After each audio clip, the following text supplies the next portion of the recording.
Okay, Boker Tov, everybody. Welcome to the second of our three-part series with Rabbi Adler in Yerushalayim, Ir HaKodesh, and we welcome back. And for part two of the Rav on Yom Kippur, I just posted the link to the source sheet. You should have gotten an email. Bakasha, Rabbi Adler. Thank you very much, Rabbi Kalman. Erev Tov from Yerushalayim and Tzarayim Tovim. Good afternoon or early afternoon or late morning, whatever it may be, North America. I think this whole project puts a new emphasis in what we say, min ha'olam v'ad ha'olam, that we can somehow spread the word of HaKadosh Baruch Hu from one world to the next. And this can be done instantaneously, which is quite an accomplishment. Last week, we dealt with some ideas of the Rav on Kol Nidre night. And today we're moving over to the daytime of Yom Kippur. Next week we'll deal with the evening of Nila. And basically we have Tfilat Shacharit and Tfilat Musaf. We will deal primarily today with the Tfilat Musaf and the core section of Tfilat Musaf. I recall growing up as a child with sitting next to my father, Ol Shalom, just the past yesterday was his 6th yard side. He always would remark that the Chazanim on Yom Kippur would spend an awful lot of time, let's use the Yiddish word, gorgling, to giving out their Chazanut on various sections of the poetry of the Machzor, which is all fine and dandy.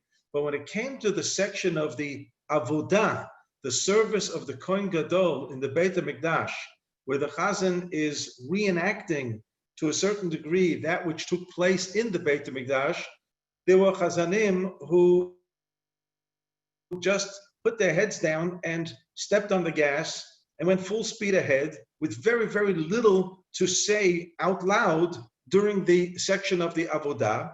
And it was only when they got to the section of the Asara Harugei Malchut, the 10 martyrs, then the Chazanim would perk up again with all kinds of cantorial pieces. To the Rav, this was obviously a complete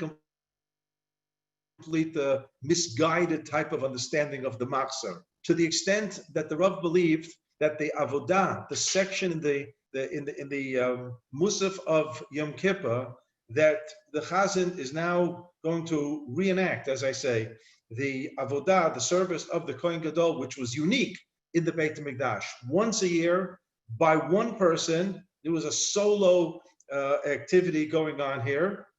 The Chazan, at least in the Rav's Beit Midrash in the Maimonides School in Boston, the Chazan had to say the entire Avodah out loud, word by word. So I can imagine that this section took some time. And in the Rav's Beit Midrash, he was never concerned with a break between Musaf and Mincha. The Rav actually believed that on Yom Kippur, there's no room for a break. And the proof is that, and I may have mentioned this incidentally at the end of the shir last week, there's no Aleinu L'Shabeach, neither after Shacharit, nor Musaf, nor Mincha, and nor Nila, because when you're going automatically into the next tefillah, you're not leaving the presence of a Kadosh Baruch Hu in prayer, and hence Aleinu L'Shabeach serves the function of a release, requesting permission. In the halachic jargon, the briskers used to call it a matir, that which allows you to do something, to leave the audience of a Kadosh Baruch Hu. And this we do not do any Shabbat between Shacharit and Musaf, or on Yom Tov, or on Rosh Chodesh, because we're going into the next tefillah automatically, so there's no exit strategy. Yet on Yom Kippur, there's no Aleinu L'Shabeach after Shacharit, Musaf, Mincha, and Nila. And there's a gentleman in my shul here in Katamon, Yerushalayim, who very correctly pointed out that now that we do have some type of a break, and if we're finishing Musaf and Yom Kippur at 1:32 p.m. and not getting to Mincha until 4 p.m., should we not say Aleinu L'Shabeach before leaving the shul? And I said, you're right, and we're not going to do it. Because you're right, the point is well taken, but we're not going to do it because the Rav was very, very, very careful about not making any introducing new things into the machzor, either add-ons or deletions, although he himself occasionally fine-tuned certain tefillot, but certainly to add on an Elaine L'Shabeach that's not officially in the machzor, I didn't want to do it. So this series has something to do with the Rav's experience of Yom Kippur. And it leads me to quote a few lines what the Rav himself said about Yom Kippur as a child. And the context is trying to sense the sensation, the feeling of Kedusha, of holiness in this world. The Rav believed, and he writes this in Ish Halacha, halachic man, the descent of divinity into the midst of our concrete world. This is the sensation of Kedusha. So the Rav said as follows: as a child, I keenly felt the Kedushas Hayom. The Rav spoke in Ashkenazis, the Kedushat, the sanctity of the day of Yom Kippur. He keenly felt the Kedusha. The holiness of Yom Kippur was not merely a phrase. It was an experience. I do not know how to adequately relate. The enthusiasm, the ecstasy, the recognition of this holiness reached its pinnacle at the Avodah. This, for the Rav, was a climactic moment in the davening of Yom Kippur. Of all the 5 davenings of Yom Kippur, Arvit at night, Shacharit, Musaf, Mincha, and Nila. On Rosh Hashanah, for example, the central point of the Musaf of Rosh Hashanah are the 3 add-ons, Malchiyot, Zichronot, Shofarot, those selections of psukim that deal with the monarchy of God, the coronation of God in this world, the memories of various stations of Am Yisrael, and when the shofar was introduced on different occasions, historically, as well as for the days to come in the Messianic times. So that's what Rosh Hashanah is. But Yom Kippur, the central part is the Avodah. And to prove the point that this is really the central part, and not only the Rav's feeling, we have an interesting introduction, both on Rosh Hashanah to the section of Malchiot, Zechronot, Shofarot, and to the Avodah Yom Kippur, which begins with Ochila La'el Achaleh Fanav. Today there are some remarkably beautiful, moving tunes that accompany Ochila La'el Achaleh Fanav. And these lines are a special petition by the Chazan. I'm now getting into the meat of what this Shmon Esrei is all about. Be it Malchiot, Zichronot, Shofarot on Rosh Hashanah, be it the Avodah on Yom Kippur, and I'm asking the Kadosh Baruch Hu to guide me, to put the right words in my mouth. Hashem Sfatai Tiftach, Ufi Yagid Tilatecha. To be fair, in the machzor of the Eidot HaMizrach, those who have the traditions of North Africa or Spain, or from Bavel, we call Yadut Bavli, and so on, they have the same Ochila, except that it precedes the Chazarat HaShatz. Instead of the Chazan simply saying Hashem Sfatai Tiftach, Ufi Yagit Tilatecha, like he might do throughout the year, it's expanded with this Ochila La'el Achaleh Fanav. But Ashkenazim have it in the middle of the Chazarat HaShatz, preceding the core issues of what the Tefillah is all about. And it's the Avodah. Now, the Beit HaMikdash is not here. So why bother going through all the details of what exactly happened in the Beit HaMikdash, and to really understand and comprehend not only the general picture, but also the very, very detailed description of what happened, and try to understand each detail. This would be way beyond the scope of a talk. Right now, within the hour, we need many, many hours. So I'm going to tell you that one of the first times that I heard the Rav in the Rav Shir back in 1974, so the Rav told us that before Yom Kippur, instead of teaching the regular Gemara, he said he was going to give 3 shiurim on a Tuesday, Wednesday, and Thursday. And he said, bring the following svarim. A Gemara Masechet Yoma, which is the Masechet that deals with Beit HaMikdash activities on Yom Kippur. Bring a Rambam, Hilchot Avodat Yom Kippurim, the Mishnah Torah section of the Rambam that deals with these halachot. And bring 2 machzorim, a Nusach Svard and a Nusach Ashkenaz. And the reason was that if one is familiar with the Avodah section, now some printers actually did us a favor and printed both. But in the Nusach Ashkenaz, there's a very difficult medieval poem written by one of the Kolonimus famous Paitanim, Amitz Koach.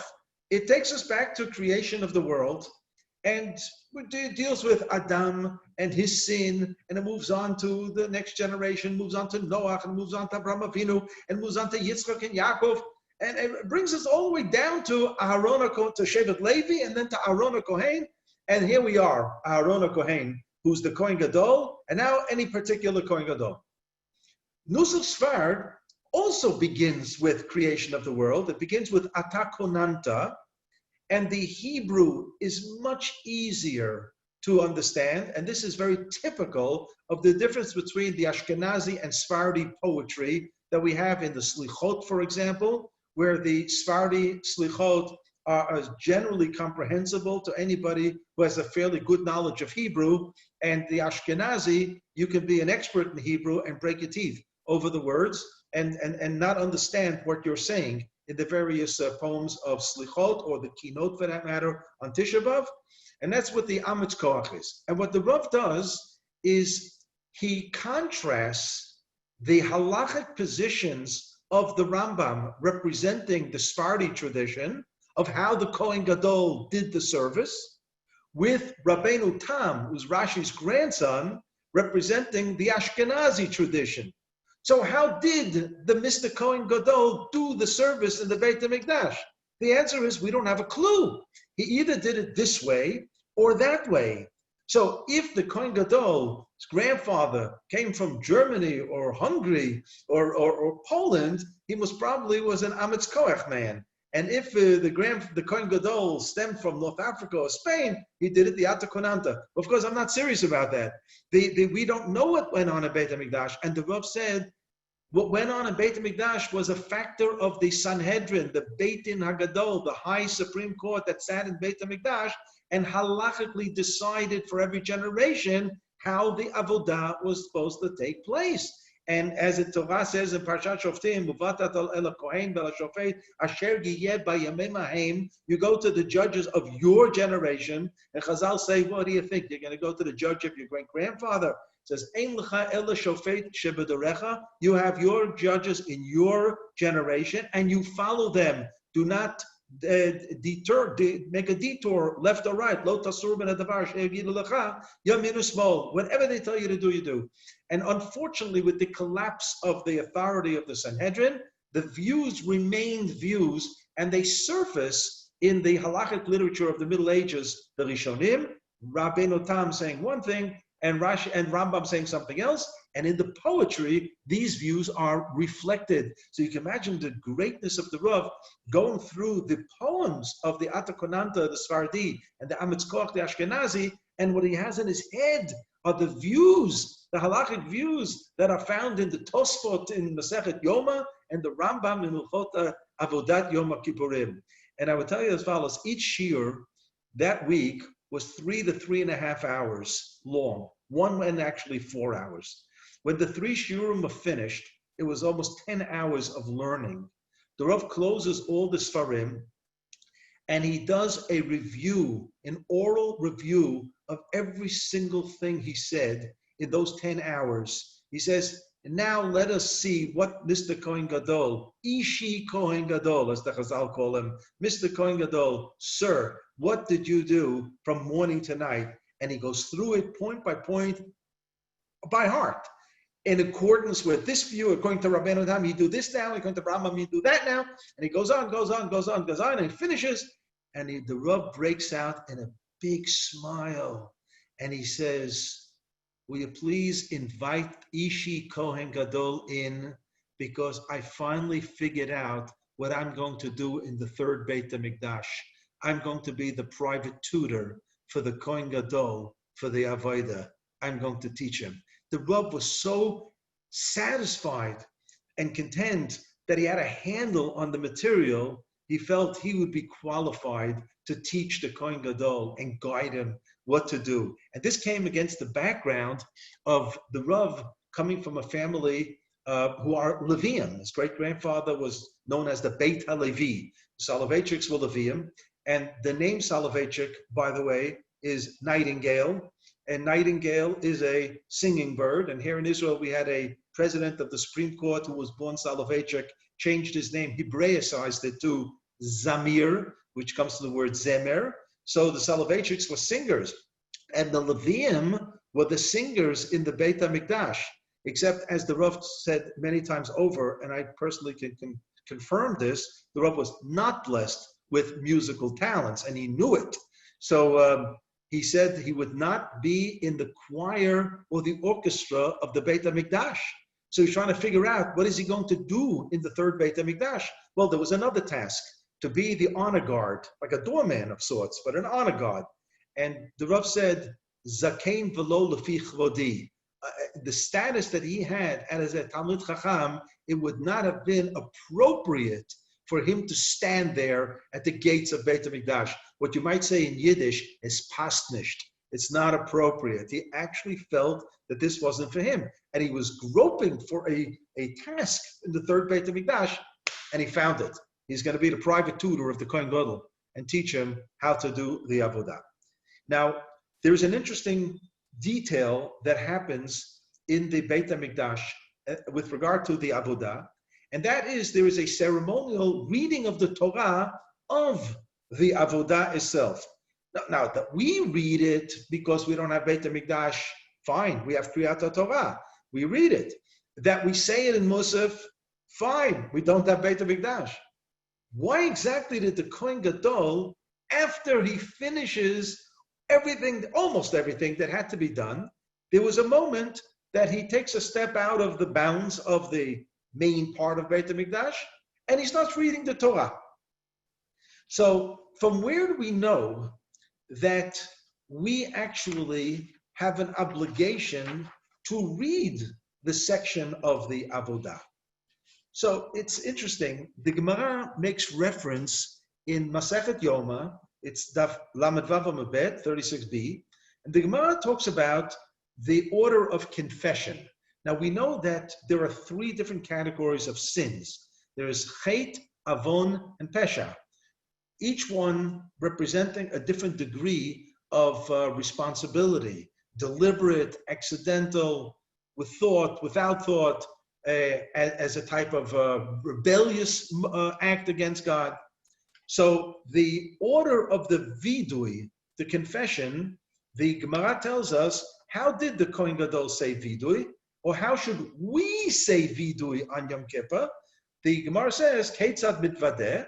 We say, aviti, I sinned, pashati, I sinned, v'chatati, and I sinned. Now I translated sin, sin, sin.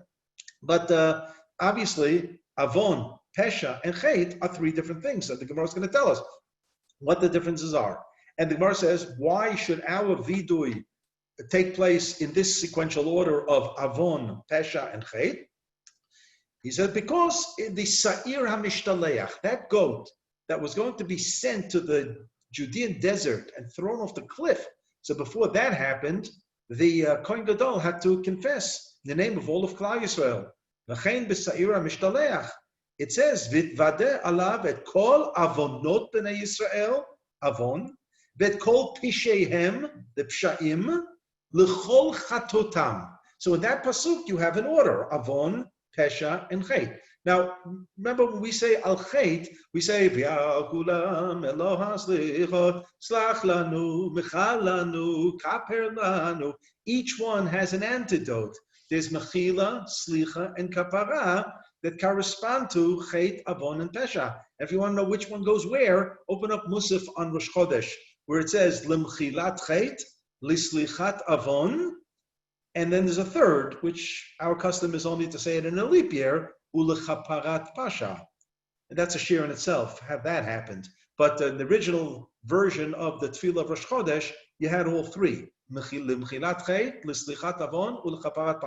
So each one has its own word that dictates atonement. And there are three different ways of sinning. So this is what Rabbi Meir says. That's why in our private vidui, we should say it in this sequential order, aviti, pashati, chatati. Chachamim argue. And they say, no, avonot are these donot, are those sins that are performed deliberately. And he brings a pasuk, and then it says, pshayim, even worse, that's mardim, mered. Mered means rebellious act against God. But then he says, and the chait, that's the shogeg. Shogeg means inadvertent. You did a sin, but it was inadvertent. You forgot that it was Shabbat. And you put the lights on. You forgot. You didn't do it deliberately. And not an act that is completely not deliberate at all. So the Rabbi Chachamim say, after you've said confession on these donot and the mered, on the more serious ones, then you're going to go back and you're going to say vidui on the shogeg. It's just not right. It's out of sync.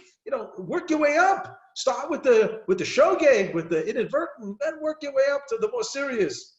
So Chachamim have it the other way, and they say you were supposed to say chatati, aviti, pashati, lefanecha ani uveti. And by the way, that's the way the Rambam says it in the laws of tshuva, the formula for tshuva. Then the Gemara tells us a story. Hahu dinachit kamei de Rabba. There was about tefillah. There was a chazan by the great Amorah Rabbah in Bavel. And when he said the avodah in Musaf, avad ke Rabbi Meir. He did it in the order of Rabbi Meir. And that was the order of aviti, pashati, and bechatati. Amar le, the Chachamim said, shafka Rabbanan ve'avadet ke Rabbi Meir. You left the Chachamim on the side and you picked a single opinion. You have to realize this is serious business because there's a concept called Yachid ve'Rabim, Halacha ke'Rabim. If there's a majority opinion, and that's given by the name the Chachamim against Rabbi Meir, the Halacha is in accordance with Chachamim. Nobody's giving you a choice here. So how did you just leave the Chachamim's view and you adopted Rabbi Meir? Amar le. So Rabbi Meir responded, the reason that the Shliach Tzibur, why did he do the way he did it? Why did he do it like Rabbi Meir? He says, because that's the way it's in the Chumash. It's in the Sefer Oraita de Moshe. It's in the book of Moshe. That's the order. What do you want from me? It says, Vitvadu alav et avonot, vit kol pisheim, l'chol chatutam. Okay, so the Chachamim said what they said. But I have a source. Rabbi Meir didn't just say it, out of the head. That is just thought it up. He's got a good source. So I'm standing on very solid ground here. So Rashi tells us, what does it mean? Hahu dinachit kamei de Rabba. There was one gentleman who's standing in front of Rabba. What does this mean? Rashi says, fills in the blanks for us. Shliach Tzibur, he was a chazan. Shemisader b'tfilato shel Yom Kippurim, Seder avodotav shel Kohen Gadol, who's saying the reenacting the avodah, the service of the Kohen Gadol as part of the tefillah, in the name of a pasuk in Hosea, unishalma parim sfatenu. The pasuk unishalma parim sfatenu, we're going to read it in the Haftarah for Parsha B'Shuvah, between Rosh Hashanah and Yom Kippur. Unishalma parim sfatenu, we will pay the debt of our animal sacrifices with our lips. And this is important halacha, that when we read the sections of halacha that deal with korbanot, we ask that HaKadosh Baruch Hu should accept that reading as if we actually went through the process of bringing the korban. And in a moment we'll see there's actually a basis for this. The Gemara tells us in Masechet Megillah, Daf Lamed Aleph. And it's a little bit of a dialogue between Avram Avinu and HaKadosh Baruch Hu. It's at the Brit Bein HaBtarim, that famous covenant, the scene of the covenant, where really HaKadosh Baruch Hu and Avram Avinu cut the deal of the covenant for generations to come until this very day. But it's very interesting that Avraham Avinu asked the question, he poses the question, Bama Eida ki irashena. Okay, fine. So God's promising to Avraham Avinu that your generations are going to inherit Eretz Yisrael. And Avraham Avinu is asking for some concrete proof. You know, you want to sign on the dotted line somewhere? I want something in the hand. So there is a Gemara in Masechet Nedarim, Daf Lamed Bet, that suggests that Avraham Avinu was actually punished for that kind of question. But here, the Gemara doesn't set it up as a punishment at all.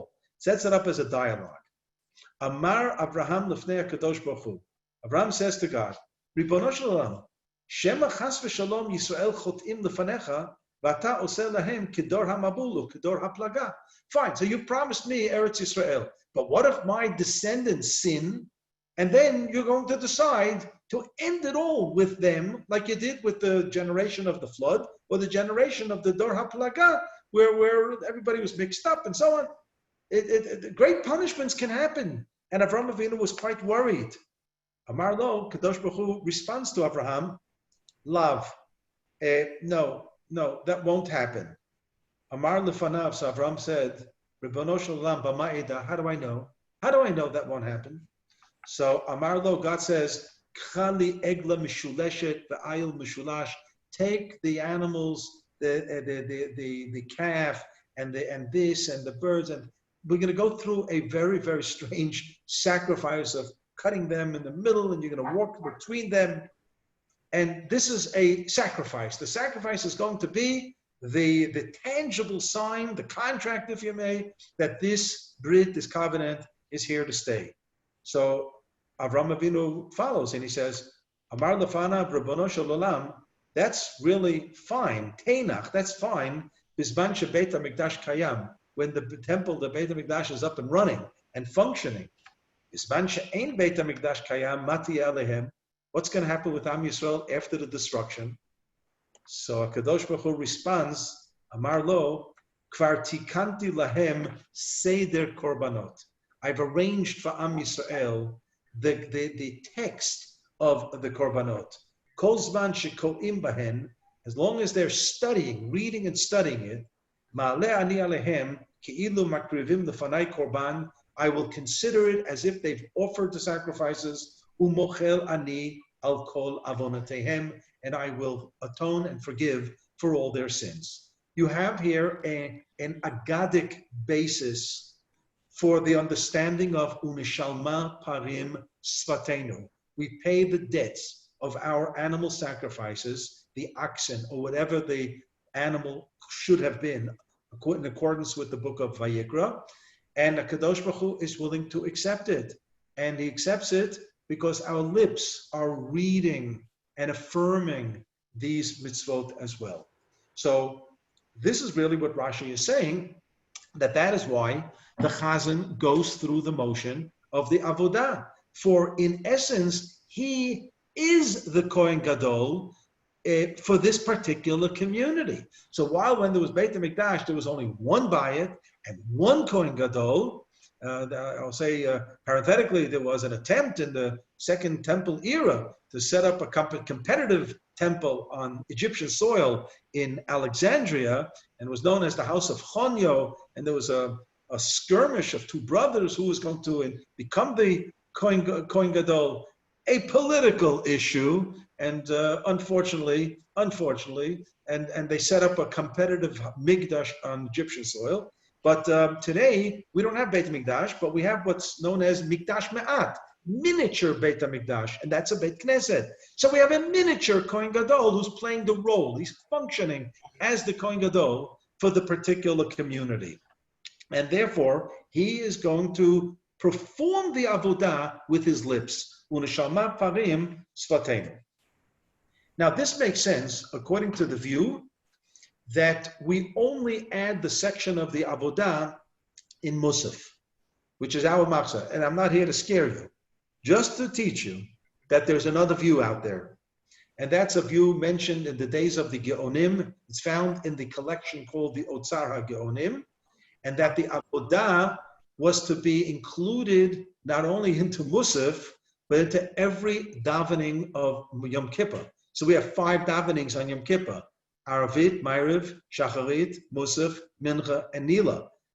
Do you have any idea how long the davening now becomes expanded if we would have had to incorporate the Avodah section into all the other tefillot? A very parallel machloket, by the way, exists with regard to Malchiyot, Zechronot, Shofarot on Rosh Hashanah. There is a view of the Baal HaMaor. His name was Rabbi Zrachia Halevi, a 12th century from southern France, from Provence, who was of the opinion that the inclusion of Malchiyot, Zechronot, Shofarot on Rosh Hashanah is to be done in every single Shmon Esrei of Rosh Hashanah.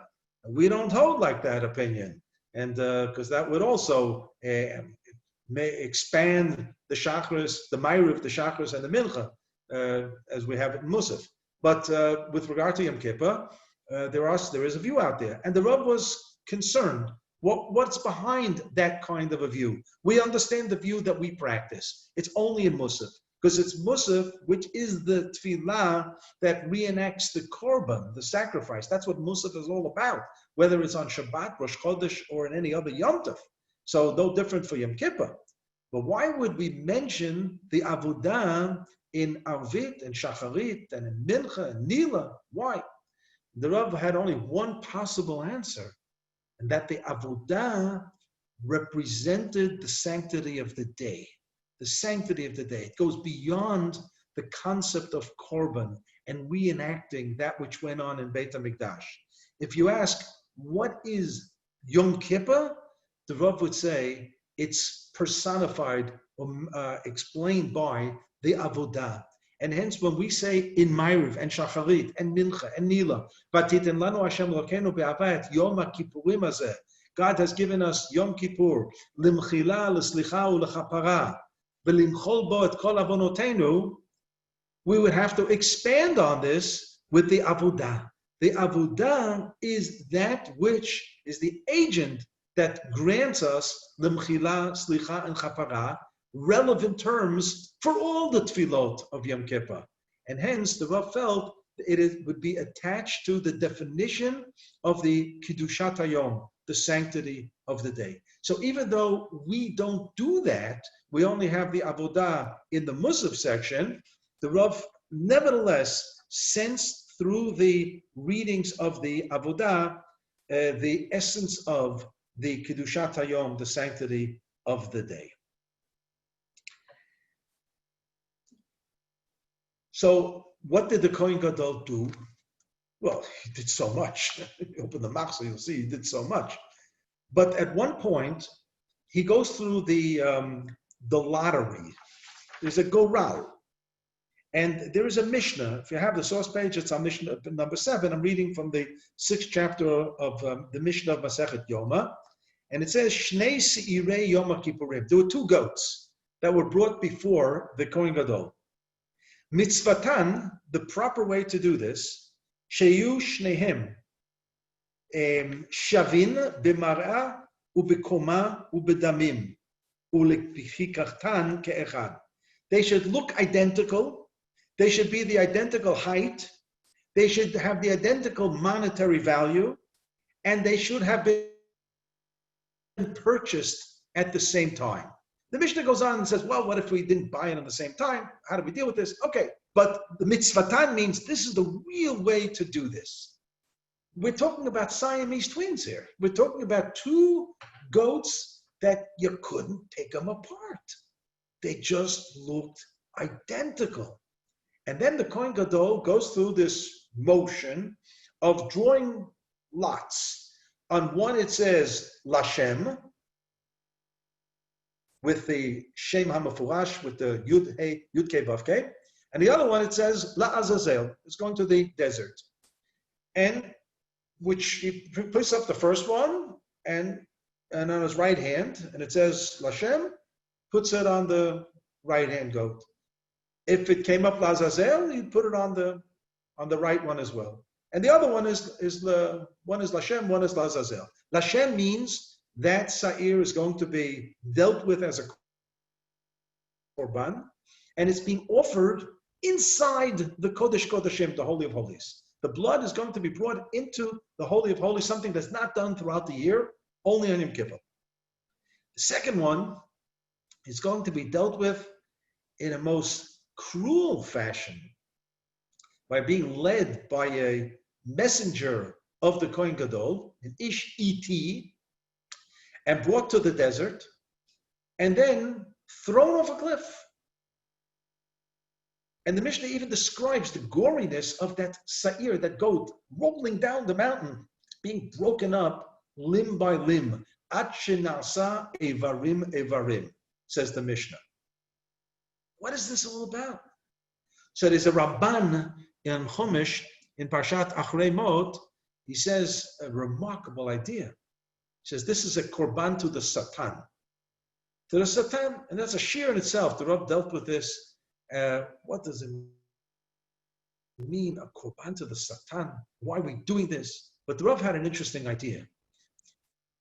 There was once a commercial back in the States.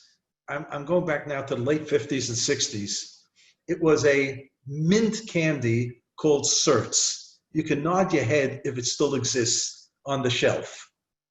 And it was a mint that had two different flavors. And the commercial had a man holding the round package of the Certs, and he would bang his hands together, and he would say, Certs, Certs, 2 Certs in 1. His hand would converge, and it would become one package of these mint candies, 2 Certs in 1. And I always remember that scene. I don't know why. But the Rav actually said, you know what the 2 Seirim are, the 2 goats? It's 2 goats in 1. They are identical, and they should be seen as one. And it represents every single person of Am Yisrael. Every single person is represented by that one goat who has a split personality. One part of the personality wants to go Lashem, to be as close as possible to HaKadosh Baruch Hu. And on this physical world, you cannot get closer than in the Kodesh Kodashim, the Holy of Holies, on Yom Kippur in the Beit HaMikdash. And the other wants to run away from anything that's holy. And that's the symbol of the Sa'ir La'azazel, to the desert, to the emptiness of Kedusha, of holiness, where the sinner represents by his neshama, what happens to his soul by sinning. It also rolls down the mountain and gets broken up. And the force of gravity brings him down. And there's just no way for him to catch himself any longer. Whether the Jew is on his way into the Beit HaMikdash and the Kodesh Kodashim, whether the Jew is on his way to the Midbar, the desert of emptiness, is a function of your hand. Your hand. This drawing of the lots was not a lottery of who's going to win the sweepstakes. This drawing of the lots was the Bechira Chofshit. It was the free will of every Jew. Hakol bidei shamayim, chutz miyirat shamayim. Everything is determined by God. And Rashi there in Masechet Brachot, where this saying is mentioned, it says Hakol. What is everything? Well, whether you're going to have a genetic disposition to grow tall or short, whether you're going to have this personality and that personality, whether you were born into a certain social setting. We did nothing. A person was born into a royal family. A person was born into a very destitute family. You did nothing when you were born. You were just born into it. Kadosh Baruch Hu places you into a particular setting, and it gives you talents and gives you intelligence. All this is from God. Hakol b'dei shamayim. So what's left? Where's the free choice? The free choice is to determine, am I taking myself with whatever talents I have, Lashem, or am I going to waste it, La'azazel?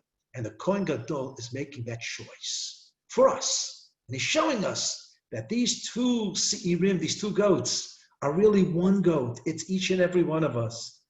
And the hand of the Kohen Gadol is going to say, is it Lashem or La Azazel? It's like each and every one of us making that choice on Yom Kippur as well. And the great hope is that we're going to make the choice Lashem. And then there's a little bit of a break in the action, because the Ish Iti, the messenger of the Kohen Gadol, he didn't have a helicopter to take him from Har HaBayit out to the Judean desert. That could have taken maybe 10 minutes by flight on a helicopter today, but he had to walk.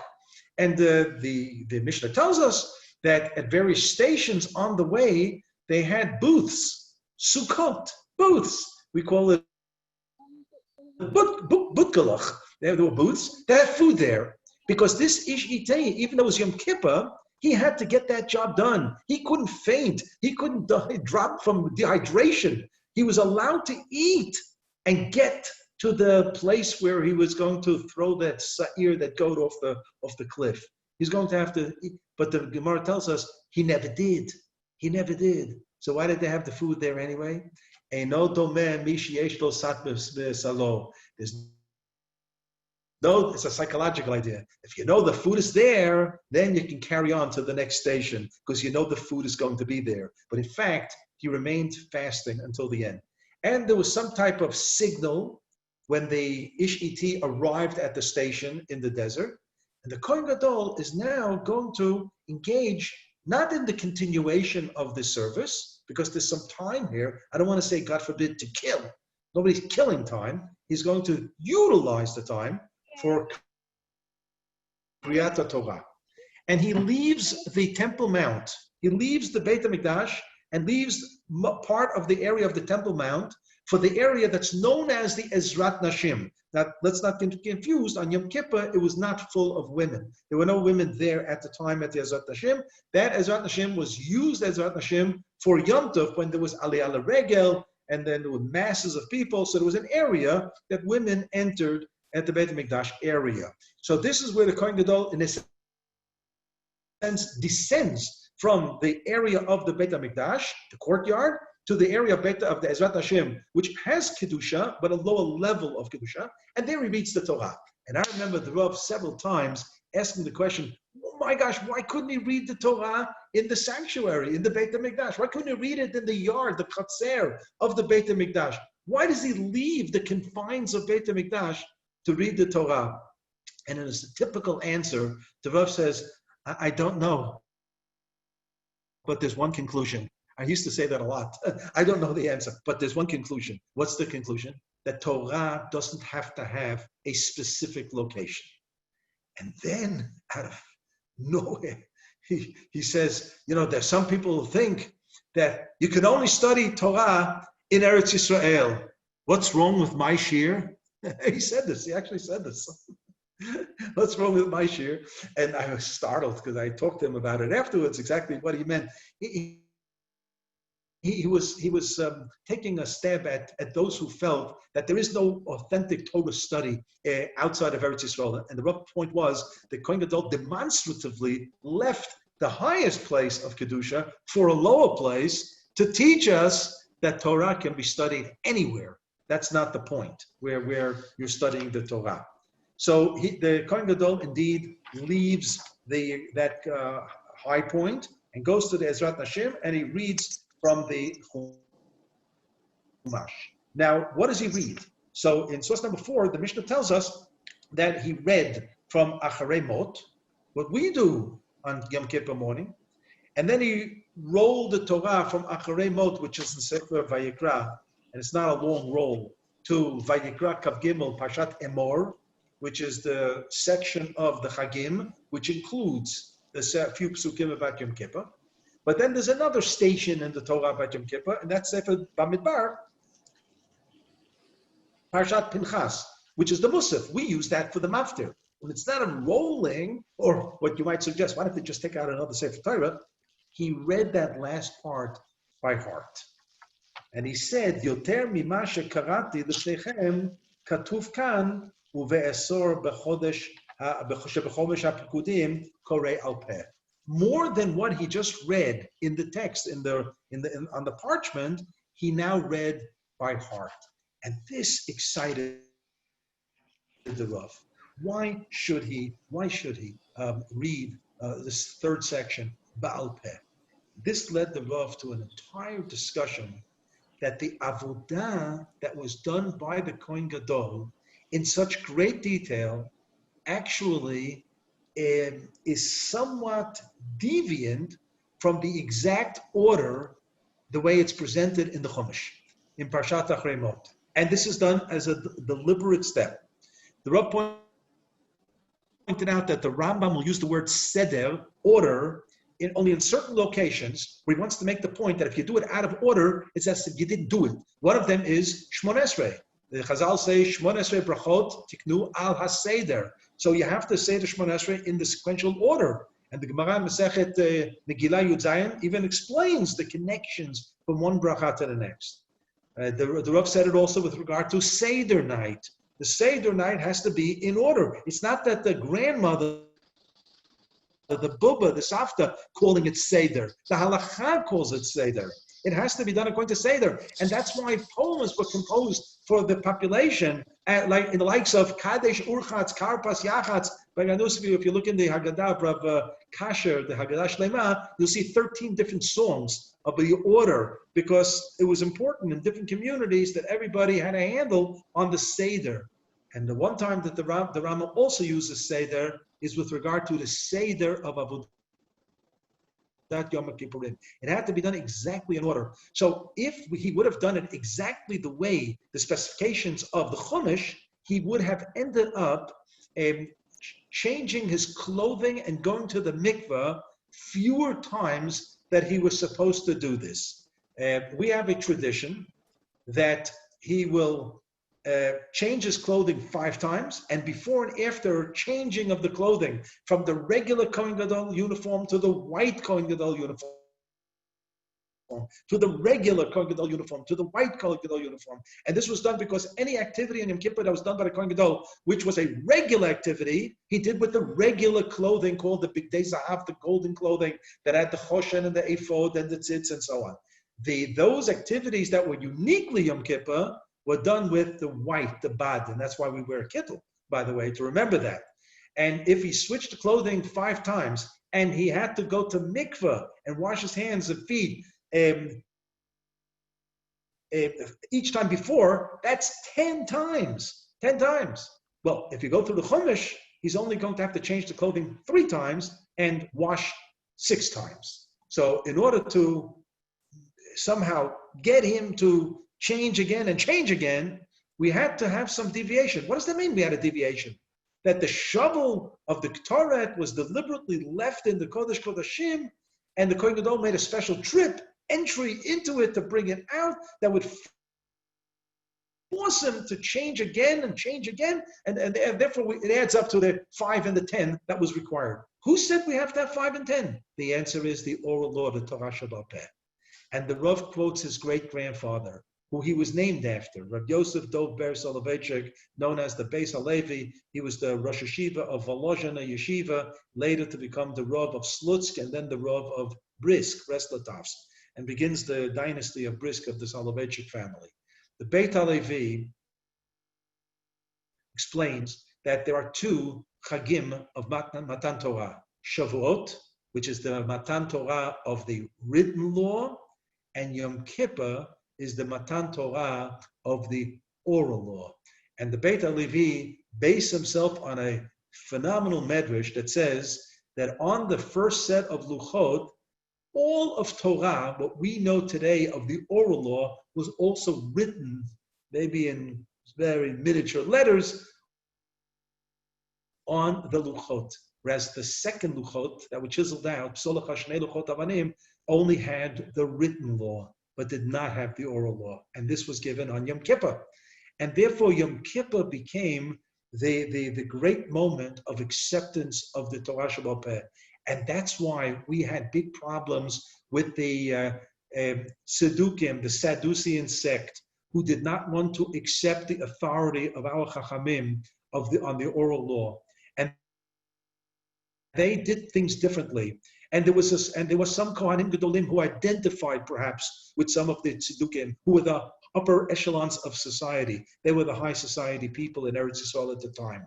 And that's why the members of the Beit Din of the Sanhedrin administered an oath to the Kohen Gadol on Erev Yom Kippur, guaranteeing that when he's in the Kodesh Kodashim, he's going to do it exactly according to the tradition. And they all broke down and cried, and they cried because he was suspected. So they suspected him, perhaps, of heresy on this level. The idea that the Torah Sheba'al Peh, the oral law, is the victor on Yom Kippur. And that's why the Kohen Gadol, when he read the Chumash section of Achrei Mot, it was from the Torah. When he read the Chumash section from Parshat Emor, it was from the Torah. But when he read the section from Parshat Pinchas, the Musaf, he closed the Sefer Torah and read it by heart to teach Am Yisrael that reading Torah by heart is also Torah.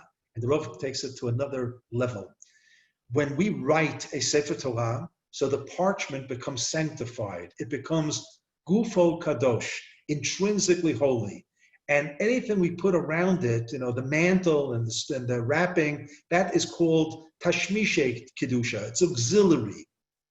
The Rav said, when we study Torah Shebechtav, when we read Chumash, we're also Tashmishe Kedusha. We're auxiliary. The Gufoi Kadosh is the Sefer Torah itself. But he said, when we study Torah Sheba'al Peh, the oral law, we ourselves become holy. Gufo Kadosh. We have sanctified ourselves as Sifrei Torah. And that's how the Rav understood what Chazal say as a type of hesped that was said about Moshe Rabbeinu, Safra Rabba de Yisrael. He was the great Sefer. So Rav said, what do I mean? Because he wrote one Sefer Torah, maybe he wrote 13 Sifrei Torah. There are plenty of Seferim out there who've also written 13 Sifrei Torah. That's the big thing you're going to say about Moshe Rabbeinu? So the Rav said, no. He was the Safra Rabba, the Sofer Gadol of the oral law, and he wrote it in the hearts and minds of every single Jew for his generation and for generations to come. Ki et asher yeshno po ve'et asher einenu po imanu omed hayom, for everybody. And therefore, indeed, he was the Safra Rabba d'Israel. It was told that when Rav Avram Shapiro Zatzal, who was the Rosh Yeshiva of Merkaz Rav Kook Yeshiva and Chief Rabbi of Israel, visited the United States in the 1980s, he had a meeting. It was towards the end of the Rav's years that he was still able to receive visitors, and the Rav Shapiro gave him a kiss. Now, I don't know if you know the Soloveitchiks. That's not usually something that's done in the Soloveitchik tradition. So somebody told Rav Shapiro, how can you do that, So Rav Shapiro says, I don't understand. You don't kiss a Sefer Torah? You kiss a Sefer Torah. And this man is a Sefer Torah. And he made, that came across very, very clear. And it really was in line with how the Rav understood. And this is what the Kohen Gadol was doing on Yom Kippur, performing the avodah in accordance with the Torah Sheba'al Peh, in accordance with the oral law tradition. And that's why there are fine distinctions between the Rambam and Rabbeinu Tam, because in the oral law we know sometimes you can elaborate, you can explain a little bit differently here and there. We're just going to have to sit tight for the Sanhedrin and have the fulfillment of Hashiva Shoftenu K'varishona B'yotzenu K'vakila to give us the appropriate psak halacha, how Ishi Kohen Gadol is going to do it in the third Beit HaMikdash. But in the meantime, we have the various viewpoints, the various machzorim of various nusach of Ashkenaz and Sfarad, and however we do it, Elu va'elu divrei Elokim chayim, and bemet it should be a shnat chayim v'shalom. The Peh Shabbat could have been Birkat HaChodesh, but it wasn't, because we don't celebrate Rosh Chodesh Tishrei. Rosh Hashanah overshadows Rosh Chodesh Tishrei. But if we would have had Rosh Chodesh, Birkat HaChodesh, we would have blessed everybody with Chayim Arukim, Chayim Shel Shalom, Chayim Shel Tova, Chayim Shel Bracha, Chayim Shel Parnasah, חיים של חילוץ עצמות, חיים שאין בהם בושה וכלימה, שיש בהם יראת שמיים ויראת חטא, שתהא בנו אהבת תורה ויראת שמיים. חיים שמלא השם משאלות ליבנו לטובה, אמן, סלע. כתיבה וחתימה טובה. Thank you very much, Rabbi Adler. You want to take a look at the questions? There are not too many, or do you want me to tell you what the questions are? You want to take a look on your screen, on the chat box? I see chat. Yeah. Here, I can read them for you a little bit. The first question, I think it's more a comment that, of course, in the time of the Torah, they for sure didn't say the Avodah in all 5 of the Tefillot. They davened much, much quicker. That's what you were talking about earlier. You know, they had time in the afternoon in a sort of rural society. Okay, that was, I'm not sure. I don't think there's a question there. Somebody pointed out that you say Ochila Lakel before Al Kain Nekava, not before Aleinu, that the main part of Aleinu was the second half of the Rav explained that. I'm going to answer that. The Rav explained. I'm asking. The Rav explained that Aleinu is not part of Malchiot. It's a preamble, and it's for internal consumption only. Al Kain Nekaveh is the universal picture of Hashem Yimloch le'olam va'ed. That's the Vayashem le'melech hakol haaretz. But in order for Am Yisrael to be prepared to engage in that mandate, we have to make sure that we have our in-house, everything is in order. So Aleinu Shabeach is an in-house commitment to the monarchy of God. And when that's in place, then we can go on to Val Kain Nekaveh. So the Ochila Le'el is in its proper place. Yeah, that's what we're pointing out. Yeah, okay. Then someone pointed out that the Gra notes that the Pshat of the Avodah, Aaron could do the Avodah any day of the year. That is right. Correct. That's the Russ says that. That was a special Bizot Yavo Aaron El Kodesh, and it wasn't necessarily a Yom Kippur thing for Aaron. And only at the end of the section does it say that in on Yom Kippur this is supposed to be done. But the Yom Kippur enters into the section at the very, very, very end. And for all other Kohanim Gedolim, they are not allowed to do this. Which simply means that Aaron Kohen could have had, if he elected to, a Yom Kippur experience throughout the year, because he was on a level that went way beyond every other Kohen Gadol. Having said that, the Rav said, you take note that in some of the piyutim on Slichot and on Yomim Noraim, Kohanim are called Aharonim, Aarons, as if to say. And the Rav said because each Kohen Gadol was supposed to be a cloned Aaron Kohen. Unfortunately, history has shown that it didn't exactly work out like that. But at least on a poetic level, Aharonim. It's a very interesting comment, then, because asking the chazan can be anybody, but would there be any the idea of having a chazan as the Kohen? It's very interesting. Somebody just pointed out the Yom Kippur, based on what you said. Obviously, we don't hold like that, but. Right. I never saw in any halachic sefer. That doesn't mean it doesn't exist. But I didn't see it. That means lo ra'iti ein no ra'aya. But I have experience in shuls and so on. The only thing that says is that the shliach tzibur should be zaken beragil. He should be a talmid chacham. Doesn't mean of age, but it means, when it says zakano megudal, that he should have a beard, I don't believe it means he has to have a beard. I think it means he has to be mature.